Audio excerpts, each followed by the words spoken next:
أهلا بكم مشاهدينا الكرام. نتواجد في المعرض الدولي للكتاب بالجزائر بقصر المعارض، حيث يتواجد معنا أو يحضر معنا الكاتب والباحث نافاش أحمد كريم للحديث أكثر حول كتابه التاريخي الناطق بالفرنسية، حيث سوف يتحدث حول مضمونه، حول كيف كانت بدايات وأفكار للإبداع وإطلاق هذا الكتاب التاريخي. شكرا لك سيدي على تواجدك معنا. نعم، مرحبا، شكرا على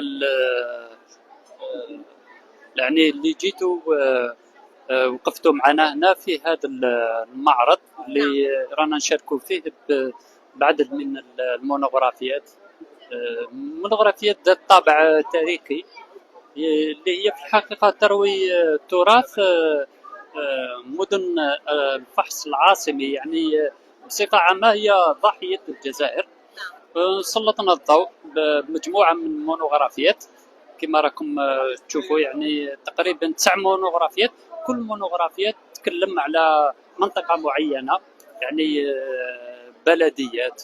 مثل إذا خذينا مثلا عنوان جناين الناس الفحص، اللي هو ناطق بالفرنسية جاردن دي جون دو لا بونليو، مخصص لمدينة الأبيار حضرة بن عكنون، ونطرقوا فيها على التراث، مثلا القصور التي بنيت أثناء المرحلة العثمانية. والهدف من هذه المونوغرافيات هي المحافظة على التراث الوطني، وكذلك تسليط الضوء على التراث الوطني اللي موجود في هذه المناطق. وزرنا يعني عدة مدن، كل مدينة خصصنا لها مونوغرافيا. يعني كي نقولوا مونوغرافيا هي دراسة يعني مسلطة على بلدية ما. مثلا إذا تكلمنا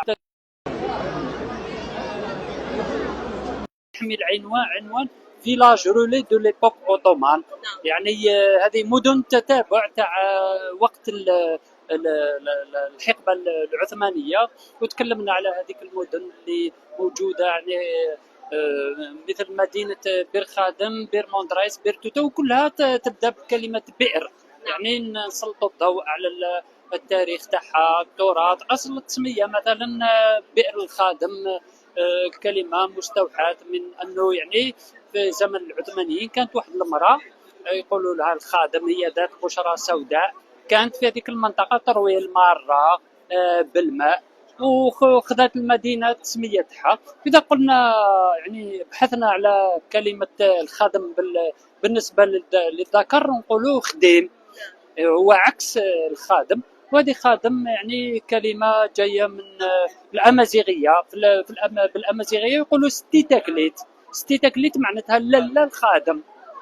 وحكينا على التاريخ تاعها، كيفاش حتى عطات تسمية المدينة، كيفاش هذاك الآبار ما زالت موجودة في المدن، كذلك المنازل الموريسكية اللي خلاوها يعني في المرحلة العثمانية البعض منها تكلمنا عليه ما زالت موجودة. يعني كله يدخل في إطار يعني المحافظة على التراث الوطني، ومشينا هكذا من مدينة إلى مدينة.